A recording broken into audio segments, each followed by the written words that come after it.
In this episode, we're going to do a little bit of the out with the old, in with the new.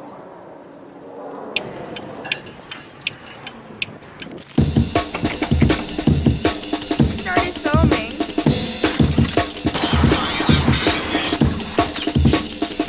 Saturate with axle grease. A couple things that you'll need to do this job is a small chisel, flathead screwdriver with a nice point on it.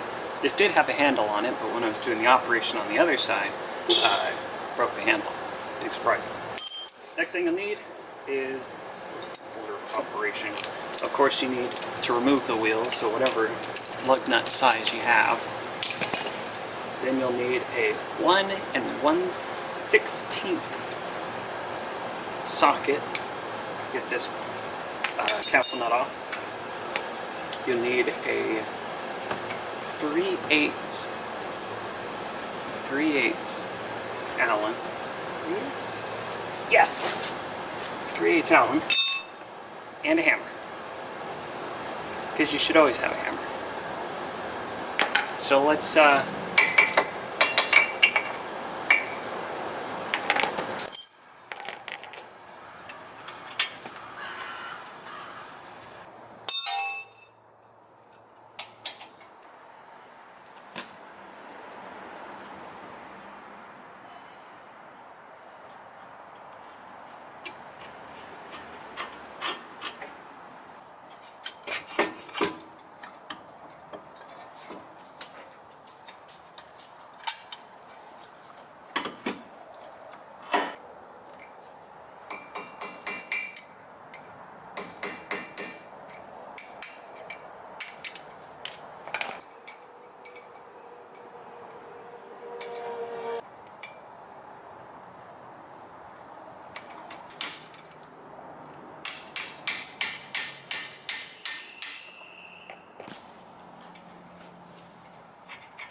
now, what I will suggest, because it's messy, at least the way that I found easiest, the next thing to tap in is the brake caliper, but not just to change out the pads or anything.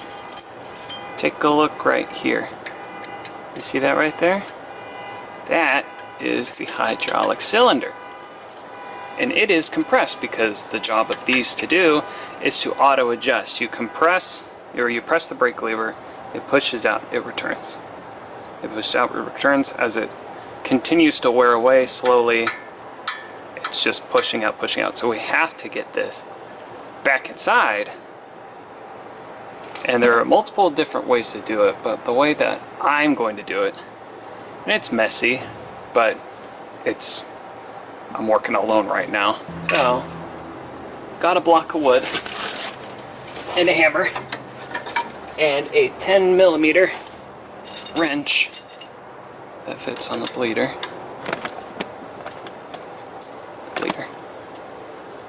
It's back there, believe me. And we're gonna heckin' spread these calipers, eh?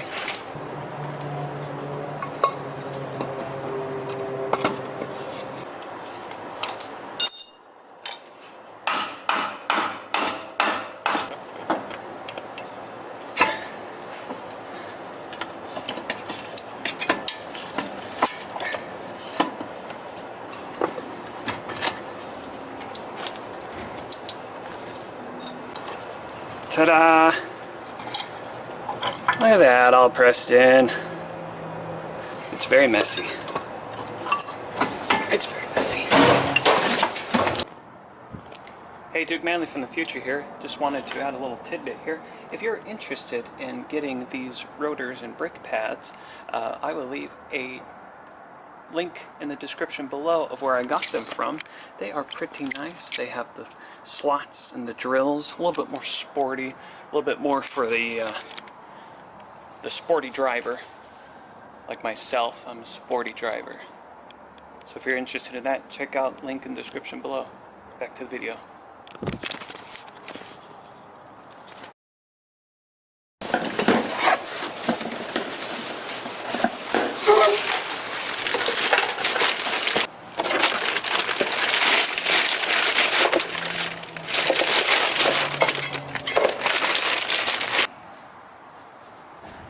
So now what we're going to do, just reverse the process.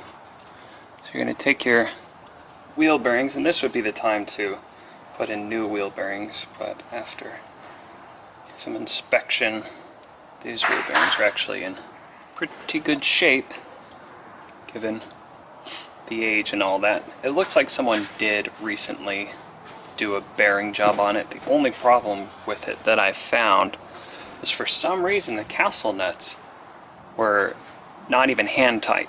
They were loose.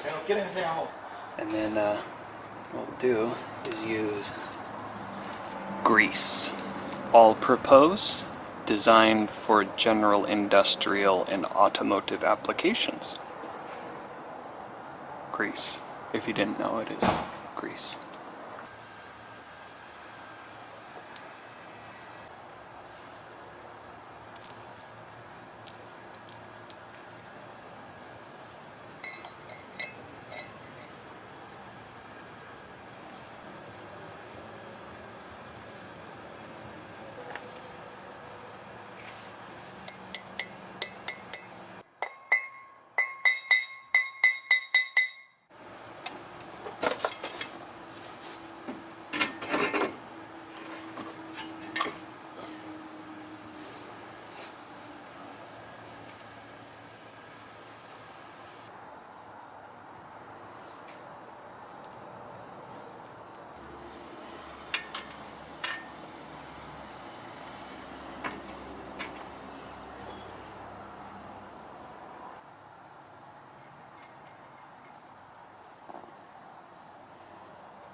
Alright, you made it this far.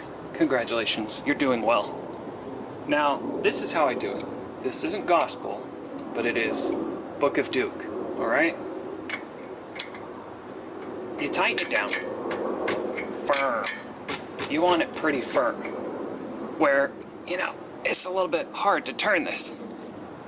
That torque settings right there is HT, hecka tight. Alright, now what you're going to do is you're going to bring it out about a quarter rotation, or at least until you line up to your linchpin. Now, for some reason, the last heckin' guy to work on this totally I'd finangled his linchpin like freaking Picasso here. Look at that, that's a Picasso linchpin right there. But I don't have any spares. I ought to. What I'm going to do is poke this bad boy through here, and if you have a normal linchpin, then you'll have a lot more luck, and it will be a lot prettier than this. Thanks, last guy.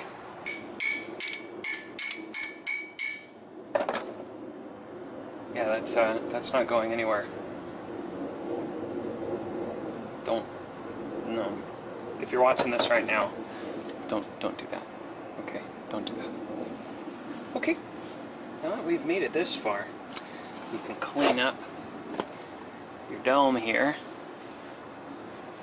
I don't remember the name for it, but it's a dome. That's the name of it now. Dome. Actually, if you want to, I will do this. Just put some grease in there. Just saturate it. Saturate it with axle grease.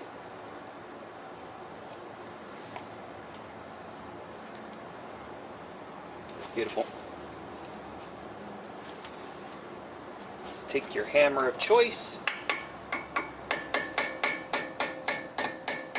and lovingly tap it into place. Now, if you are all aesthetic and wanted to drive your car without a wheel on it, you could probably get something new here. So it looks nice with the spindle itself, or not the spindle, the rotor itself. But since I don't drive without my wheels, I'm just gonna leave it like this. Now, if you made it this far, good job.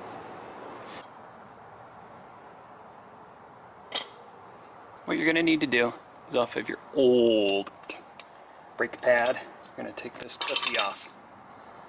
And this, it's semi-important. It's like having an extra hand. It's a little bit nice to have. All you're gonna do is replace it on the other side. Nope, that's on the wrong side. Hey, there you go. That's the way to do it. Clippy it on. Then you're gonna take this one. Beautiful. Do you hear that? It's that affirmative clunk. I love it. It's great. Now, another thing you might want to do with your brake pads is do the Scotch-Brite with the brake clean, just to get rid of any of that manufacturer dust, manufacturer paint. Another thing is, before I put this on too far, there are slidey little things, spacers, on this side. Be sure you push them in, because you're going to have a silly time trying to get these lined up on there. So push them in, and it will fit onto the spindle better. See that? Beautiful. You're going to take your cleaned off caliper pins here, run them through, tighten them down, and then we're pretty much set. Pretty much set.